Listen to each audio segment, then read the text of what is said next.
So this was roughly published 2001, 2002, 2003.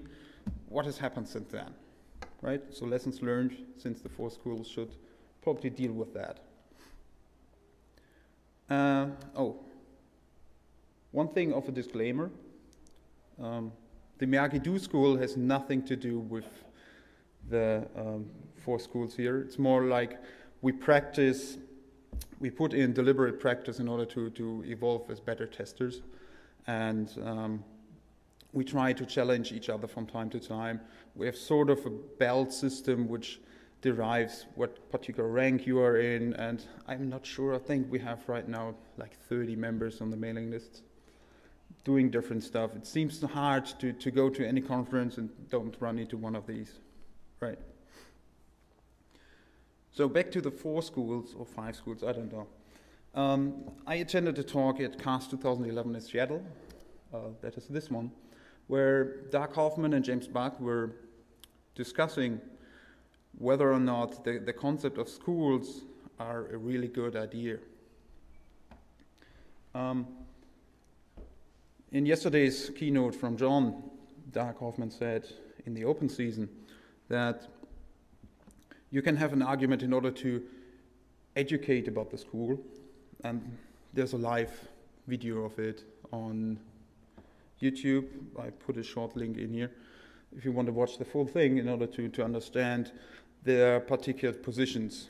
The bottom line is, do I have to pick a school or don't I have to do that? Right?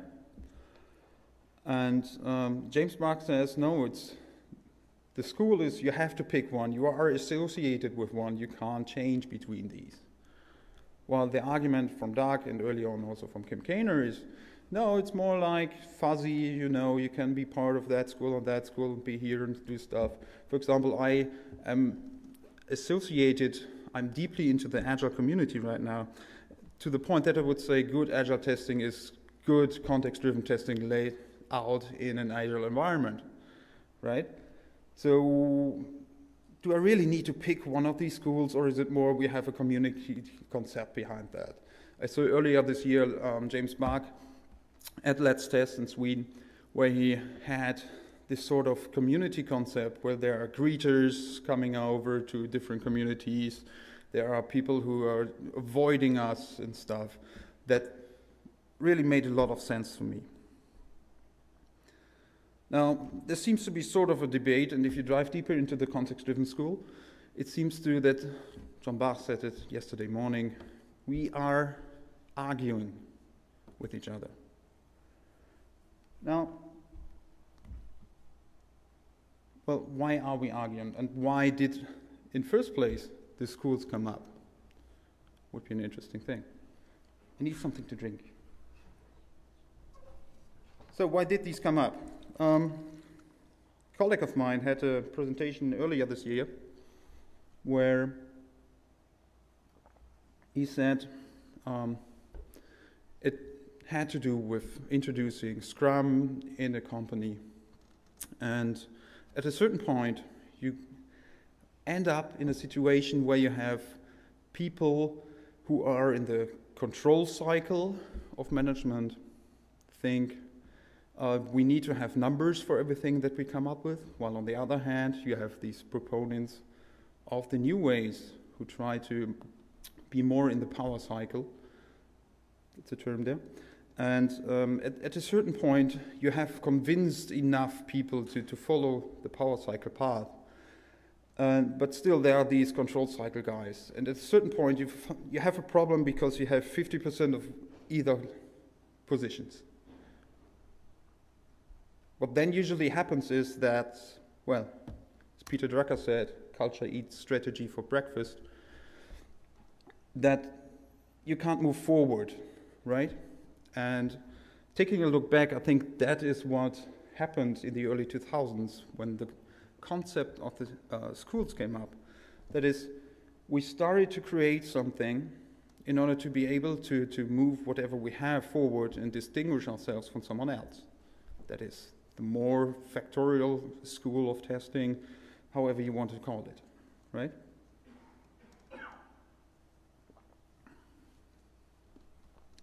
There's an example from that. If you take a look into what Apple usually does when they come up with highly innovative products, they send them completely offsite to whatever building they rent in order to be able to not fight the new ways against the old ways, but say you are all in the new ways, do whatever you need to do and find a way to do that most efficiently so that we can have a better product, right? So they create tiny little sub-companies in order to support the culture that is needed in order to get a leap forward, not only a step, but a leap, right? So, but what is culture? So if culture eats strategy for breakfast, and you can see that in a lot of shops, if you introduce a new way, at a certain point, yeah, it's great, but at least life doesn't suck so much anymore. It's not so helpful, right? Taking the systems point of view, culture is an output of a system, right? And if you want to influence culture, you cannot do that directly, but just indirectly by influencing the inputs of that system. So what are the inputs? First of all, they are people. Most of the methodologies, traditional methodologies, seem to forget about this important thing, right? They're people, this goes in the direction of not only the number, the team sizes and stuff, but also about their particular skills. What is it they bring to the table? What are their abilities, specialties, and so on?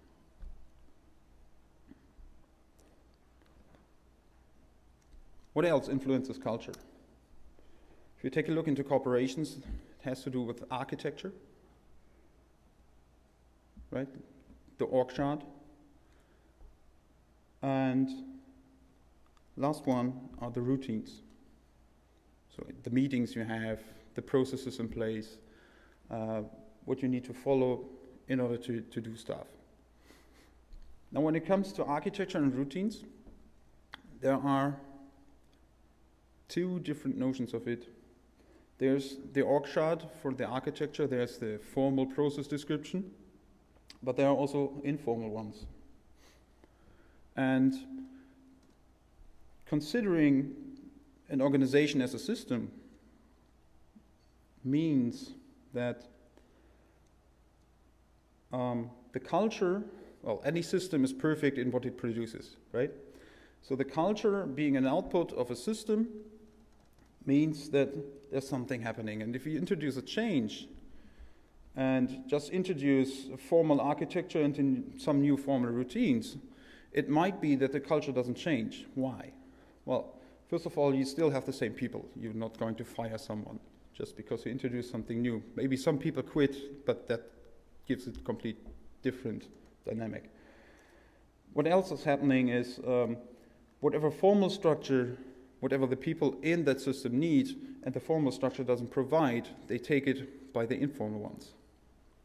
Like, there's this guy I know in marketing. I go to him and ask him if he can postpone that marketing ad for just another week because we're not finished yet with whatever information they need in order to run that ad.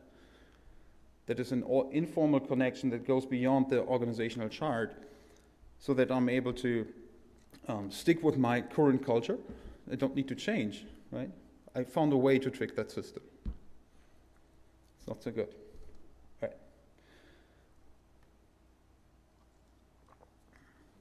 So when we talk about the 4 schools, what has happened? We sort of extracted a particular piece of the culture that was already in place. And we have our own routines, for example, the K cards, right? The open season at these kind of conferences. We have an annual conference, and it seems there are 2 free training classes that you should have attended if you want to be considered being part of the thing, right? So it's sort of context-driven testing has something to do with all of this stuff. But also the same thing goes for the standard school and so on. And there's a model coming from the human resources departments who dive deeper into how come some changes stick and some doesn't. And one of their proponents, or model is called the human system dynamics. And one of the proponents is Glenda Eowan, who said for self-organization to take place, there are three critical things you have to consider.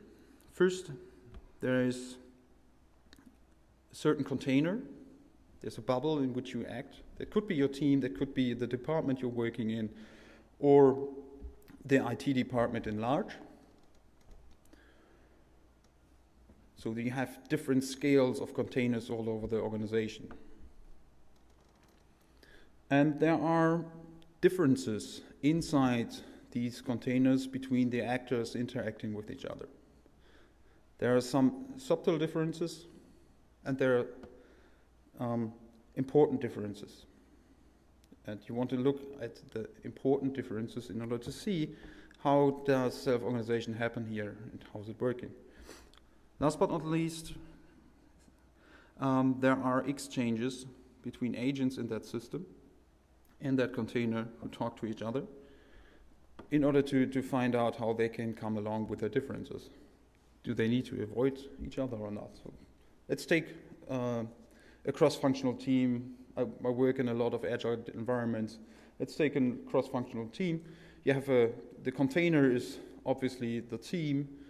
You can scale into the development team or scale outside to the Scrum team, including the Scrum Master and the product owner. There are differences when it comes to specialities, which we call T-shaped team members in our trainings. So there's the database admin alongside with a tester, maybe there's a programmer, right? And we have certain exchanges that help us lead to self-organization taking place. That is, we meet daily, we have sort of a planning cadence with a planning meeting in the beginning, a retrospective in the end, and a review in between, right?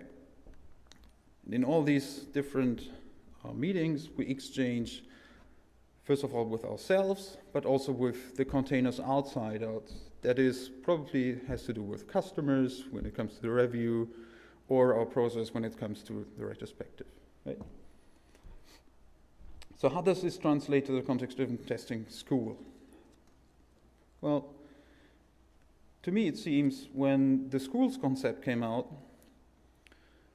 it formed a new container for testers to go to, right? And we can also see on the larger testing landscape now, there are differences between the different schools, right? One proposes more certification bodies and best knowledge, best practice, while context-driven guys say it depends, to state one obvious one, okay? There are certain exchanges happening inside the schools, which is you go to a STAR conference if you are more related to the standard guys, while you go to CAST if you are more related to context-driven, okay? And in retrospect, it seems that by forming the four schools, we were able to move forward to create our own culture and stop fighting each other. So we have now a place where we can fight with each other, who think likewise, and also to think about how are we arguing with people outside our current container, which is context-driven testing, right?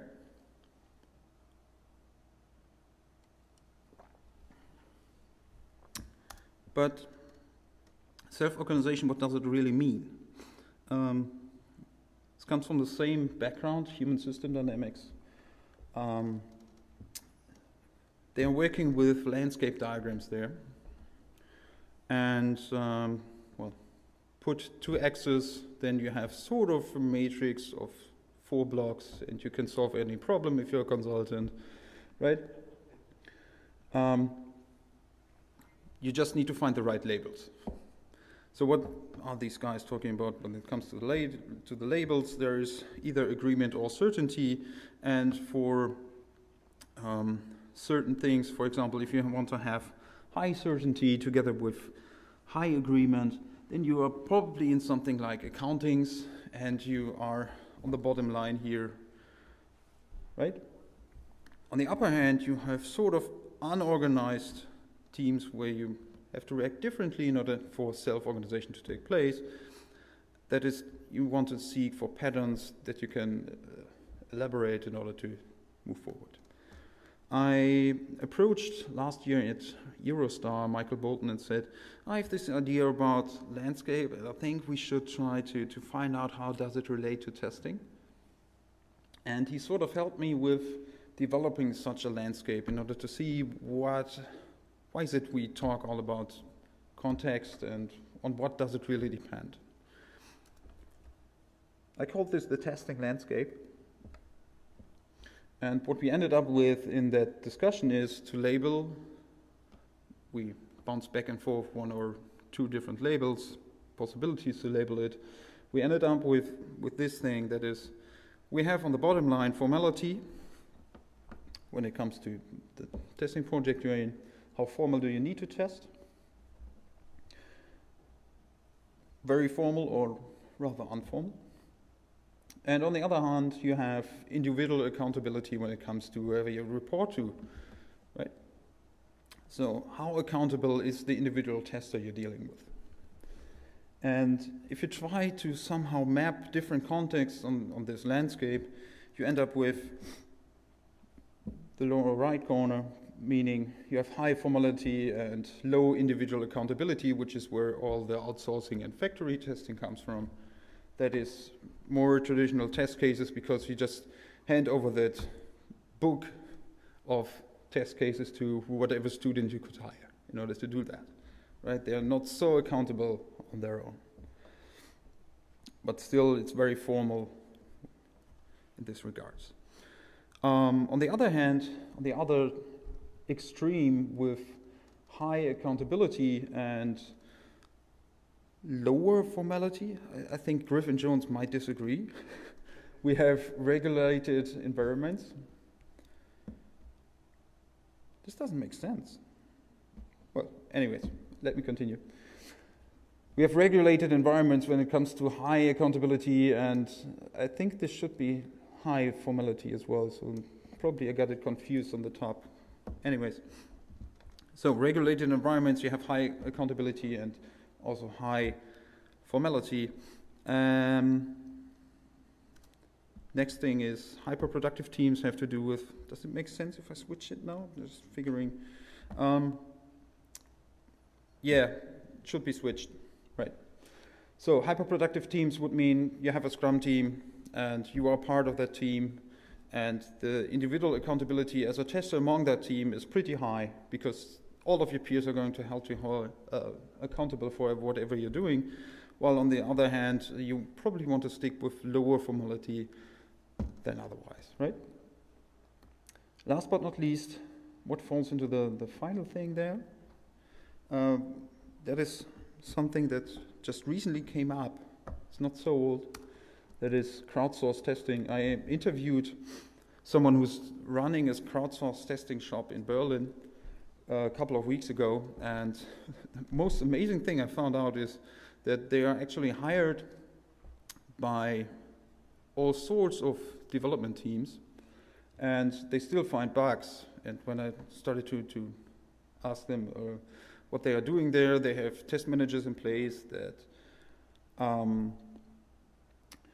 evaluate different test results, the bugs they found, in order to, they have a profile in the background. So whenever they hand out proposals for testers, all this data flows into that as well. And the bottom line also is, when it comes to crowdsourced testing, it's actually that a regular housewife is finding bugs in an application that a professional test team tested already. Can you imagine that? So, what does it say about our industry, right? It's quite funny. I might have overheard that, but I think he said something along that line, that there are actually shops who are running more traditional test cases with all their test teams in place. They hand them over right before the release to them, and they're the housewives are finding a gazillion of bugs, right? Sort of terrible. Right. So I think we are somewhat there if you just switch that. I have to fix that in the slides at some point, maybe. So this is where we are currently, and I think there's a lot of gap in between which we should try to fill at some point. But it's just helping identify in which context are we and why does it depend right now here? What should I put in place? Don't take it prescriptive, please. All right. Four schools. What happened after identifying the concept of the four schools? That is, AST was founded right after that, dedicated to context-driven testing. They put forward for, I looked it up, I think it was 9 years now, context-driven thinking. I just, right before the presentation, had a look on the web. I think it says it's formed in 2004, and I think it took a lot longer. No, not a lot. 2004, 2006 was the first cast, right? So it took roughly 2 years to get enough momentum to say, all right, we're going to run a conference here. And that's currently happening, right? But I remember back the discussions we had in 2011 regarding something that started out as Eurocast, which never happened so far, to have a context-driven testing conference also in Europe. The thing was, I don't know about now, but in 2011 there were roughly 50% of the participants coming from Europe. So it seemed there's enough momentum there already, and the word has spread out from the States over not only to Europe, but also Asia, and I saw someone presenting from Africa today, right? So it seems that we've pretty much spread the word since then, recruited more and more people to our container, okay? So what happened in 2012 was this thing. Let's Test. Let's Test is a conference in Sweden. Next year they're going to run it in Australia as well.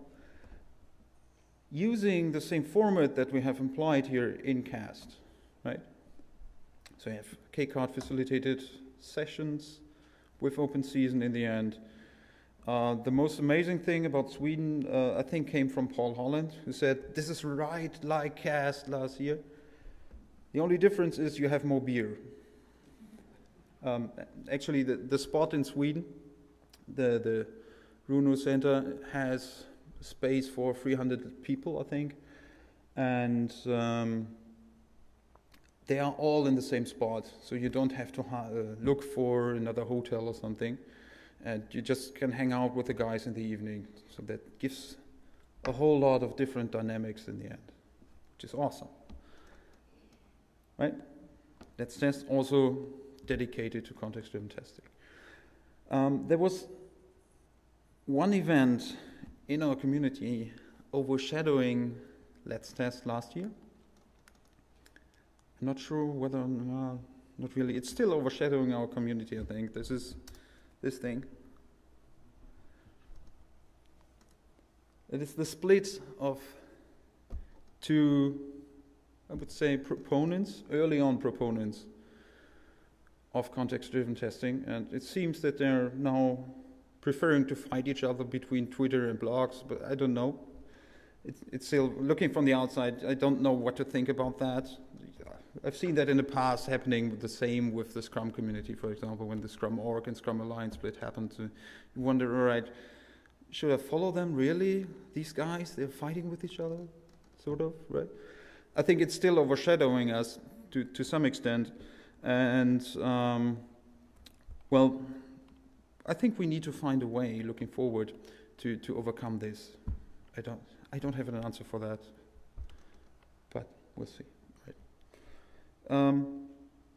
Another thing just recently happened, that is, besides AST being a proponent of context-driven testing, is this thing. The International Society of Software Testing? For software testing. Eli? Yeah, I can't read that here. For software testing, right. ISSST, formed in order to I don't know why. I'm not 100% sure why. I think in retrospect it might have had something to do with Eurocast not happening, but I don't know. It's mostly, I come from Europe. I see AST does a lot of stuff when I'm here, but I don't get quite reasonable information in Europe about what they are doing, what programs they are running, and so on. I had a chat with Ilari yesterday evening about what could be the goal of ISST. It's definitely not to fight AST or something. It's more, I think we can do better than we're currently doing. Let's move forward, and if we find allies in each other, we're going to do that. Actually, I think all of the founding members are also members of AST in the end, right?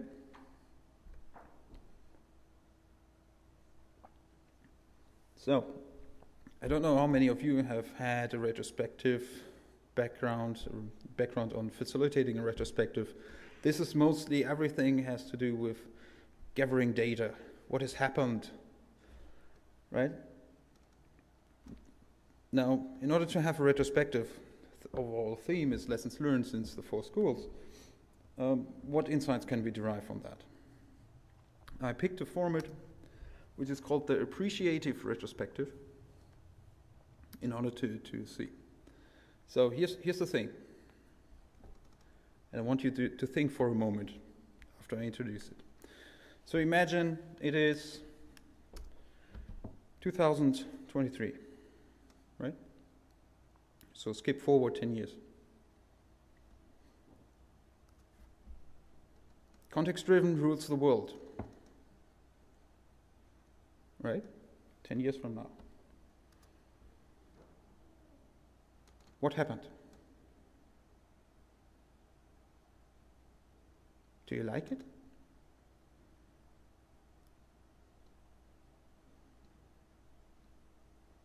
Now, I'll let you alone for a moment with that thought. When using the format of an appreciative retrospective, you ask these questions, and to have you moved in a spot where you can say, all right, what do I need to do in order to employ everything that I'm currently thinking of? What is my next step, right? 10 years is a large step, but this is our focus. So what is the next step in that direction? During this year's Let's Test, I came up with a question that sort of helps me when I try to move forward. That is, for whatever I do, be it on Twitter, on the internet, be it at a client, something like that, I can ask myself one particular question that might guide my decision making in order to move forward to the state where context-driven rules the world. That is, how does this help to advance the craft of software testing?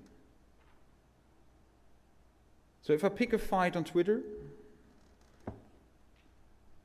whatever fight that might be, is there something in it that helps advance the craft? Or isn't there?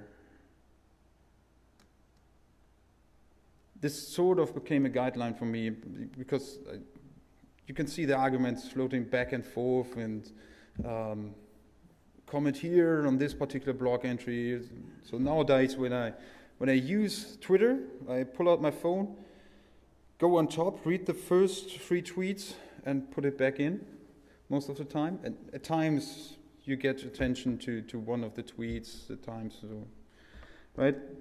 I think there's a lot of stuff happening there. Most of them I don't necessarily have in focus because I think we should spend more time working on moving forward rather than fighting back with each other and standing on our own toes in the end, right?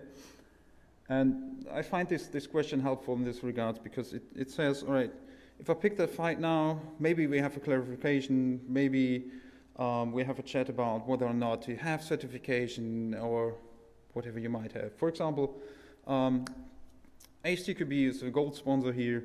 They have a booth there. We heard the keynote yesterday morning about arguing, but I didn't see so many people arguing with that woman there about whether or not to have certification. Did any one of you go there? To ask her? Griffin did, right? I had the plan as well, but I didn't do it. I think she's gone if I go out here, but I'm sorry. I wanted to do that. I missed the opportunity last year. But I think that would help advancing the craft of software testing, because then we can maybe see some of the arguments floating into, this is why we offer a certification, this is why people ask for certification, and maybe there's a need behind that the context-driven guys doesn't fulfill. Have you thought about that? If we want to rule the world, we better fulfill that need. Or find ways in order to see, can we change that need? Can we pursue? Can we argue so that people understand they have a different need, but think they need this thing? Right? So, I have 2 more slides. And you got 5 more minutes. Yeah, I know. I'm pretty early. I actually put this slide in the back, but PowerPoint crashed. So when I hooked this up, I wanted to have this in the backlog, actually. I'm not sure whether or not I should say something about that, but I'm probably going to anyways. I'm on the internet. Oh, right. So, yesterday morning, John Bach had a keynote where he cited his brother regarding someone has to be an asshole at times in order to have an argument. And at the time I wondered, really? Seriously? Do you think so? I read a book a couple of years ago. It was actually in German, translated, which was derived from a Harvard Business Review magazine article called The No Asshole Rule. Professor Bob Sutton wrote it, and he explains that whenever you happen to work in a culture, Pradeep said something like that yesterday as well, you start to get infected by that culture. And here's a rather radical standpoint here that says, all right, if you find yourself in an organization and you have a colleague who's an asshole, you have 2 choices. Either you can influence someone to throw him out, or go somewhere else. But don't stick with that guy. Why? Because you might find yourself turning into an asshole as well, because you become affected by it. Who of you has ever worked with an asshole? Just, oh, interesting. I don't know whether or not you're currently an asshole. We have had 2 less interactions right now.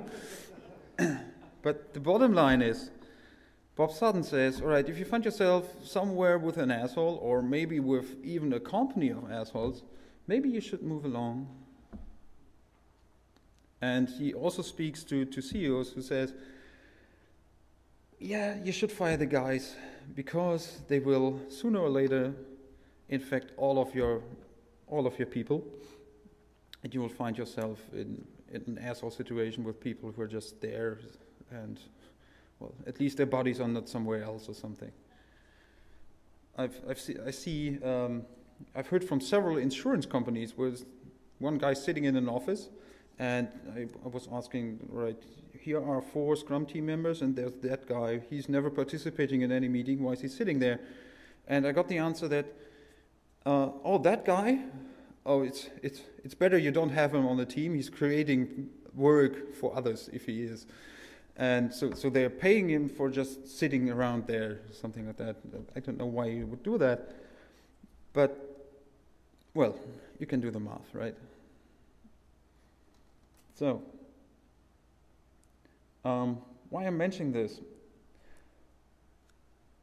Having yesterday's keynote in mind with the asshole and someone has to be that, I wonder what could happen if we transport the Bob Sutton idea to our community. Is it infecting us or not so much? I don't have an answer for that. But with the question, how does this help to advance our craft in mind, we should seriously consider it. All right, open season. Thank you. Oh, I think this is sort of heretic. I have 3 copies of my book with me, and I asked Richard to come up with criteria for anyone who speaks up to get someone. I think he's not telling us, but I don't know. We see. Okay, so at the risk of biasing you all, there are prizes. The prize criteria will not be known until later, which is a way of doing context-driven prize criteria. So do something good. Did you say it depends whether or not you get a book? That's right. Do something angry. Do something that is a little bit odd, and you'll probably get a prize. Okay, 21. Can I just put can we have that slide that asked that question? This one? Yeah, because that helps too. Right.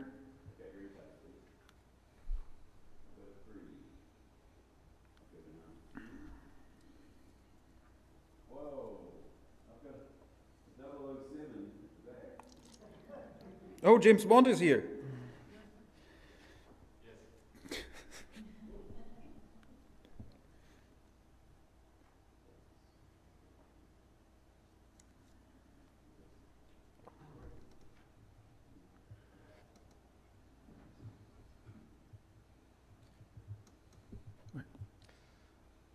I'm going to base this assumption that, my assumption of this remark is based upon the fact that software testing exists because of the economics of software development, aka developers could be software testers, but they don't want to be software testers when they cost a heck of a lot more usually, sometimes.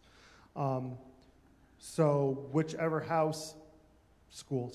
school prevails, whether it's context-driven testing or something else that we haven't thought of, wouldn't that depend pretty much upon the economics or the proven economics of the school's methodologies and ideas and practices?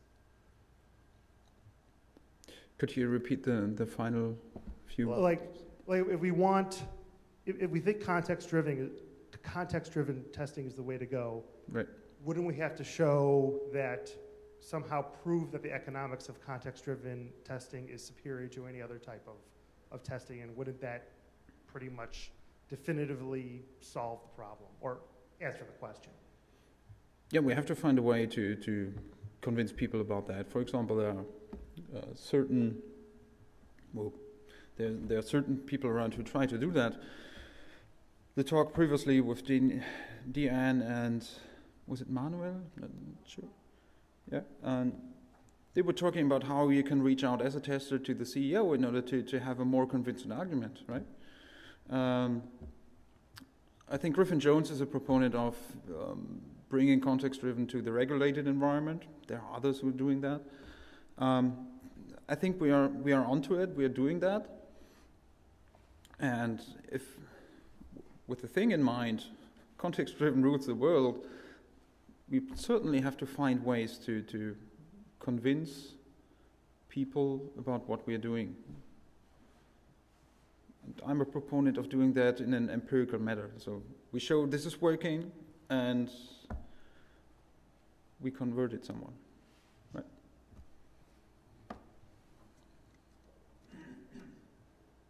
So you showed the book No Assholes, right?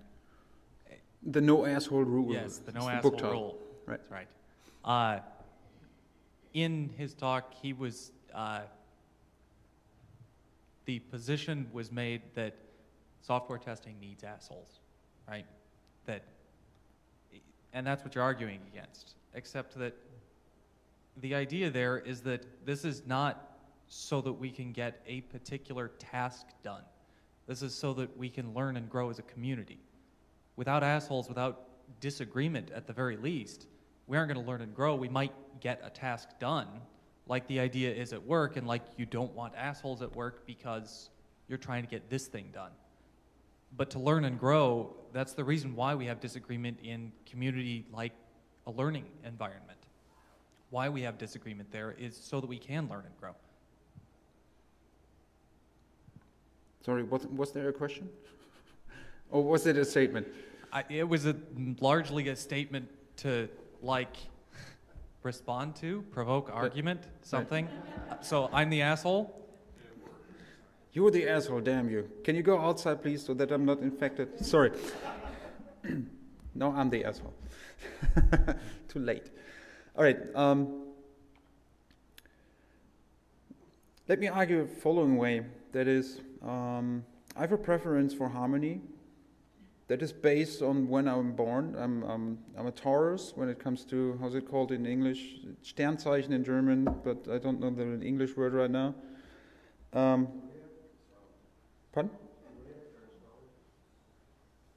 Pardon? Didn't get that. Zodiac. Zodiac? It could be, yeah. Diagram. You have 12 different animals around the year. Whenever you're born, you get attached to one of them.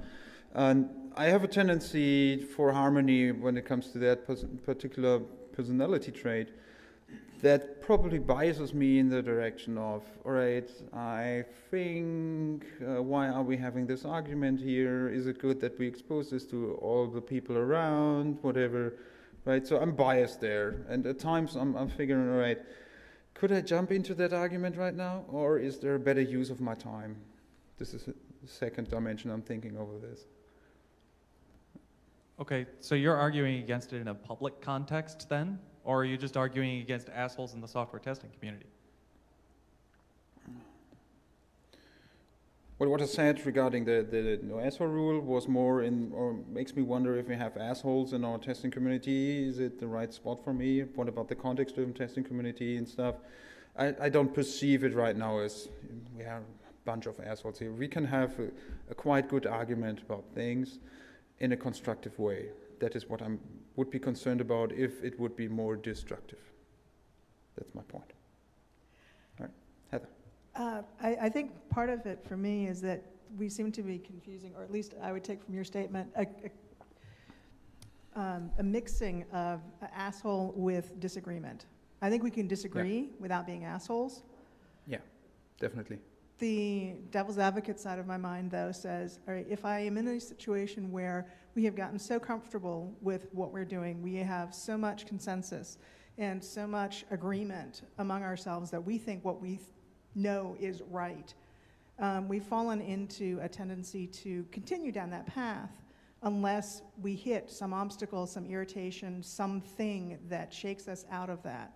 We don't tend to change very happily. I mean, I don't think it's human nature to do so. And so while my own personal point of view is that I have definite problems with James's communication style, but I have to respect some of the impacts that the discussions he has stimulated have brought about. Personally, I think there is another way to do it, but I also agree sometimes I think we get so complacent, there has to be some kind of violent shock to get that innovation going again. Yeah, I agree with you.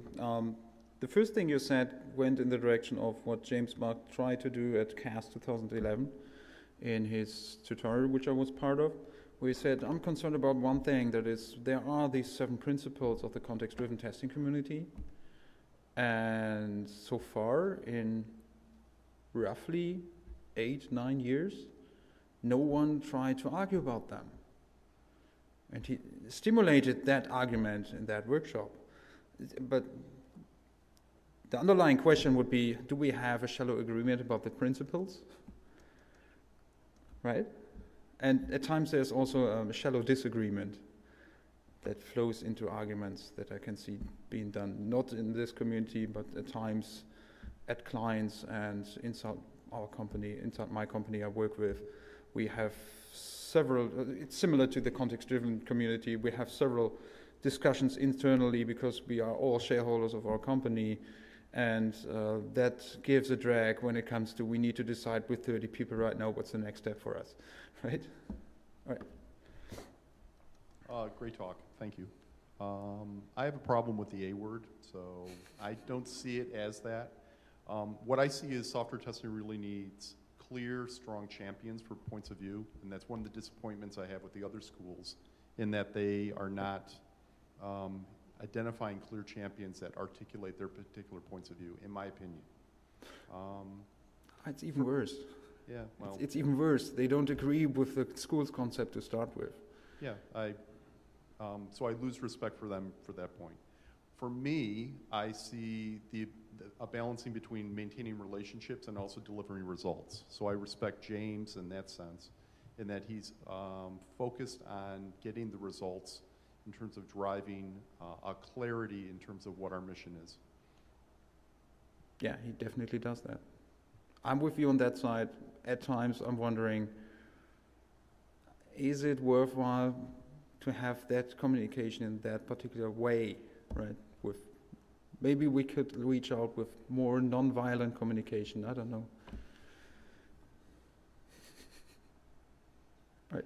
Yeah, I guess just some of that's just what I was going to say is just the definition of the word asshole and how you look at it between argument. The other point, though, is that the way we've been talking about it, we are mostly talking about the tester coming off as an asshole, and that's not necessarily always the case. When you're going to talk to a developer, you have to have somebody that's willing to work with you.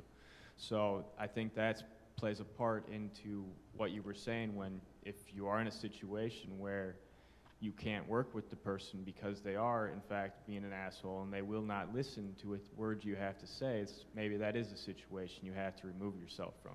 That's not you saying, hey, there's this problem, you're just not getting listened to.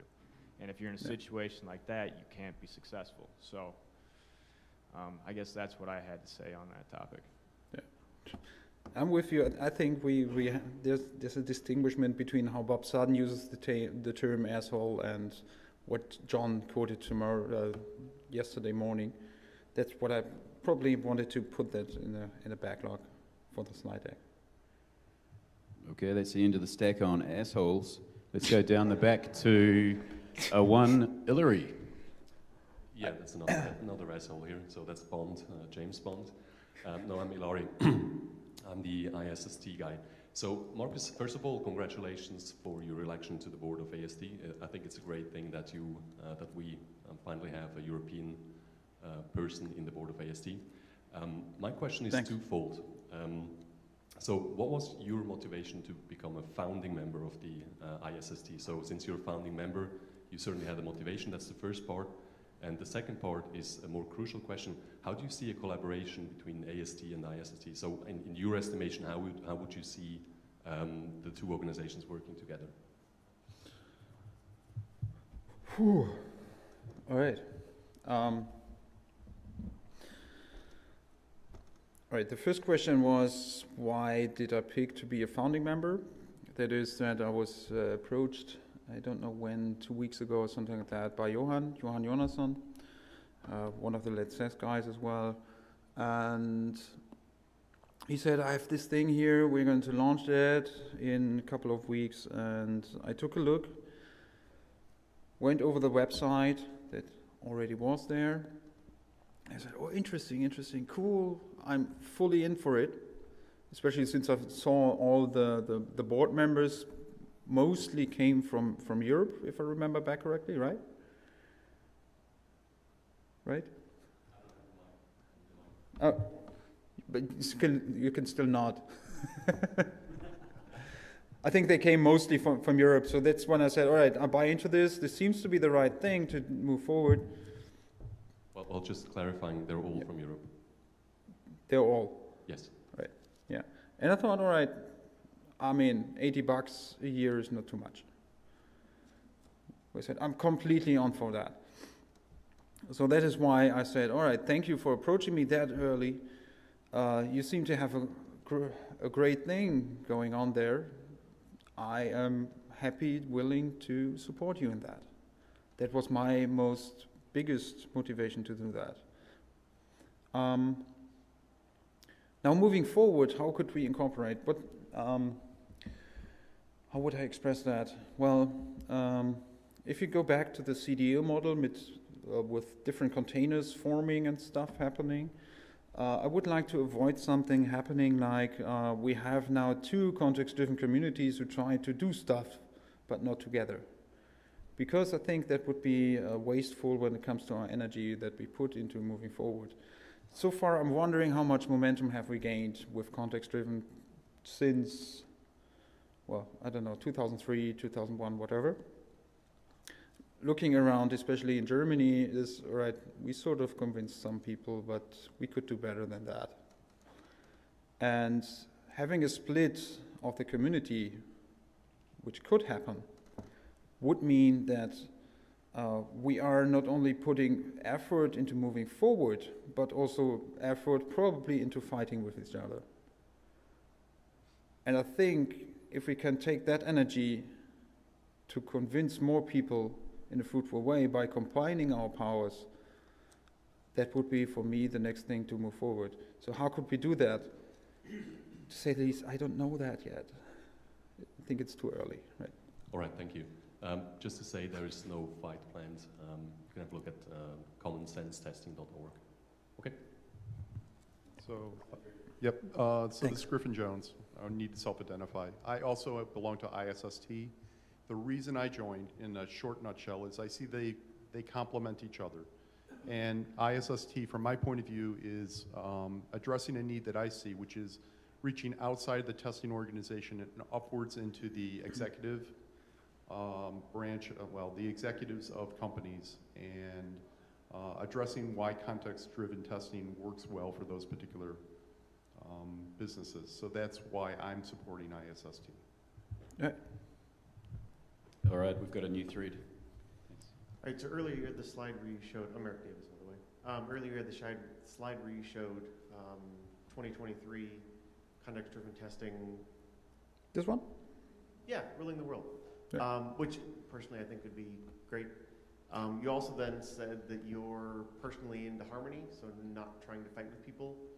How do you see context-driven testing taking over in a harmonious way, given the fact that there are other schools that would have to be run over to get there? Run over. I think that, for example, one way to do that is in Let's Test we had Martin Paul this year there.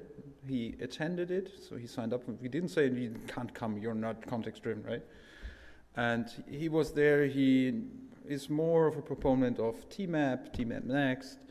And I had at some point, I had a discussion with him.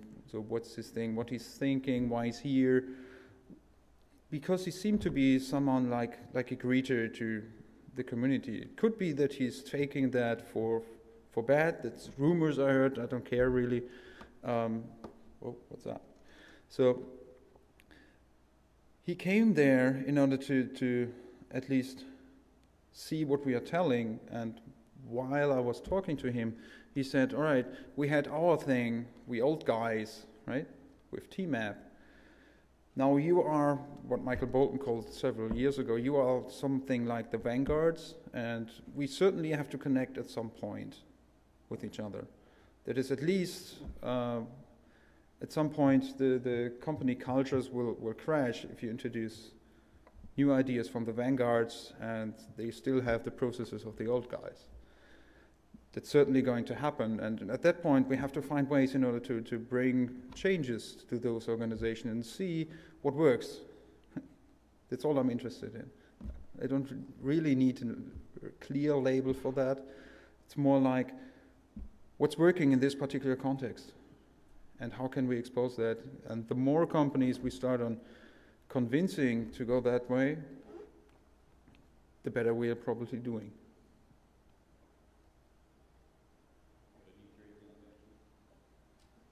This is Justin Hunter. You mentioned that you thought it was a shame that Cam and James aren't collaborating and really talking to one another that much anymore. I share that, wish. I think it's a real shame. I don't have any answers to that. I don't have any answers to this next point. As somebody who came into the testing world in the analytical school, who has come into context-driven testing and embraced it wholeheartedly, one of the things that I wish the context-driven testing school was more open to is looking outside of the context-driven testing school and accepting certain truths outside of the school from other testing schools or other ideas in general. I think there's a bit of a tendency, this is going to sound overly harsh, but to be smug and self-satisfied. We're enlightened and we know everything, and other people are complete idiots. I mean, I wish that there was more acceptance with, flitting around from school to school and taking ideas that work for you, which seems, at core, consistent with context-driven testing, not to be so dogmatic about what's right, what's wrong for the world. More of a comment than a question, but feel free to react. Yeah, I'm on you with that. What the context-driven testing community tries to do, I try to paraphrase what I heard, is that we take particular things from others, see what's the context where this applies. I think I've not seen too much of that happening, but we sort of generalize that, sort of, right? Okay, Marcus, I've got one from The Wire. Oh, one from Twitter. This is from Neil T. Tweet. Came through a while ago. You said culture is output, but doesn't it also feed back as input? How do you break that vicious circle? Especially if you take a look into Bob Sutton's work, he certainly says that because culture influences the workplace you are with. Pradeep said that yesterday in his talk, where he had several testers who came from a particular client, and they seemed to be harder to get along with, so they were certainly influenced by the company culture there. I had similar issues last year when it came to context, because context-driven, you are part of the context as a tester, you can influence that as well. Definitely. I just heard him agree. Well done. We've got another one from Alexis with a 3 in the middle there. I think we all might know who that could be. While trying to spread the content of CDT, isn't there a threat that we end up growing up with dogma? Sorry, can you repeat that? While trying to spread the content of context-driven testing, isn't there a threat that we end up growing up with dogma? Or dogma? Oh, you're German, you can probably understand me. Yeah, I can. Yeah. I just can't make the connection between the two sentences right now. Can you repeat that just one more time, please?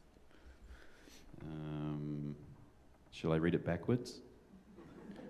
Or translate it to Klingon. I could try that. Should we do that and then just give an answer? Or you can give it to dogma me. with upgrowing, upend we that threat, there isn't. CDT of content, the spread to trying while. Can you give it to me? I think I need to read it. It's longer. Oh my God, I'm trying to spread the content. Okay, let's do a quick time check while Marcus is reading that. We've got, I think that's 8 minutes, 5 plus 3. Yeah, that's 8 minutes left. We've got one on the stack. That's number 132. Thanks. All right, Marcus, are you ready, or would you like to? Yeah, no, I got pass? it. No, I got it. Go for it. All right.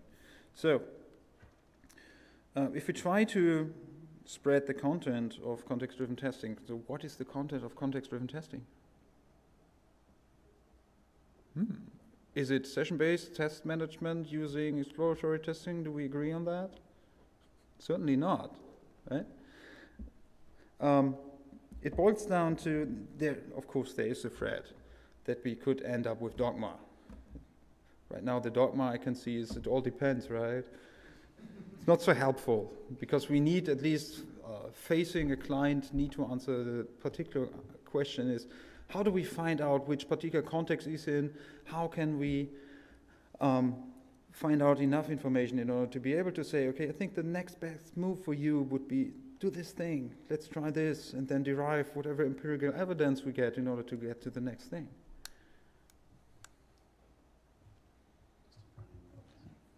Anne-Marie.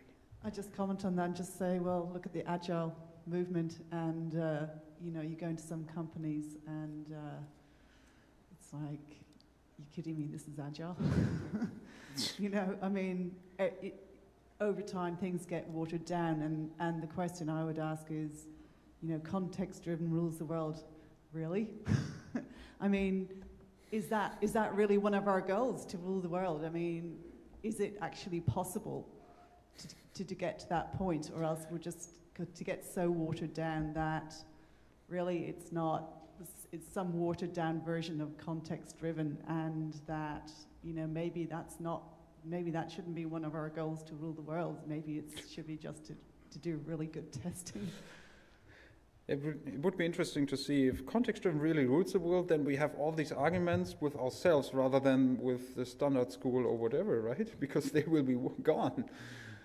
Wouldn't it be terrible? I don't know. Yeah, but certainly. Boils down to the question whether or not we embrace all of the ideas we have, or which one we pick to fight.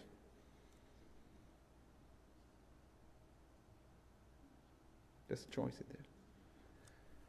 Rich. All right, let's move on. Not much time to go. 5 more minutes. We've got another question coming in through the wire as we speak. We've done 132, 76 is done. 132. This is a bit of an odd question because it's one I've struggled with for a while, and one that I think I remember asking Kem several years ago, and I don't remember what his answer was. I've never completely understood how the context-driven school, if we take it as being there are no best practices, there is no single best answer in any given situation, how is it that that doesn't simply absorb the other schools, in the sense that these other test techniques, these other approaches, these other assumptions do make sense in certain contexts? I think it boils down to I have to begin differently. I started reading a book on the ISTQB foundations in German. I was actually able to get that for free, right? Whether or not it was a good pick, but I was triggered by James Bach, who said, all right, there's nothing about the people in here, which goes back to the Park model with people, architecture, routines leads to culture, that when you apply something like ISTQB and don't focus on the people, upskilling them, helping them derive certain skills and stuff, then you probably end up with something terrible, because the culture will stick with whatever there was in place in first place. I can see that happening in the Agile community when it comes to Scrum, for example, badly implanted without focus to people at all. So you end up with dead bodies moving to the daily stand-up and answering the 3 questions, but no real organization in the team happens, right? Because you need to have team building, and in order to have team building, you need to have someone who's taking care of the people side. As Jerry Weinberg said, whatever the problem is, it's always a people problem. And I think what I derived from the book, to answer your question, what ISTQB, according to my picture, by reading that book, seems to embody is, all right, you need to do this, but these are training wheels, I would claim. And I disagreed with most of it. Thank you, Marcus. We're shutting that thread down. We've got 2 more. 007 sidekick, Mr. Unknown. Maybe this is inappropriate, but that's never stopped me before. Is there value in differentiating between a context-driven approach and context-driven testing. And when you try to span through other communities and reach out to either other schools or other communities of practice, whether it's Agile, Lean, Craftsmanship, Bibbly-Bub, that you approach those with a context-driven approach. What was the question? Sorry, I didn't get that.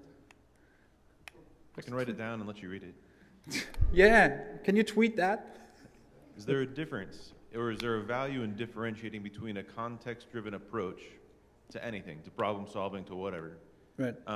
Which I think the context-driven community, from what I've seen, exemplifies, and context-driven testing specifically, and trying to reach out to other schools of testing, if that's a goal, or other communities of practice within software development, helping them understand a context-driven approach to whatever. Well, let me answer another way around. When I dive deeper into what Alistair Coburn was writing about Agile software development, the second edition, the cooperative game, it's a book with a tiger on the front, not the one that I had in my slide deck, but similar. He seemed to have a lot of context-driven principles in mind, which he wrote down when it comes to organizational leading, how to embody agile software development, when does a particular team working group setup make sense and stuff. And I think that there are lots of things floating around which go in that direction, which is, well, at times, well, taking Pradeep, for example, yesterday in his talk I had the impression that he's close to becoming more of a consultant because they go into some spots, start testing, and what they find out is a whole of the organization needs to change because they find out so many drawbacks to whatever approach they currently have in place, which is sort of, we need to change this, so it's context-driven change management in the end, isn't it? Right. I can see that coming. Could be a trend, I don't know. To say the least, Brian Merrick was part of the Agile Manifesto writing. I think that the Agile community and the context-driven testing community have more in common than they expose, to say the least, or argue about.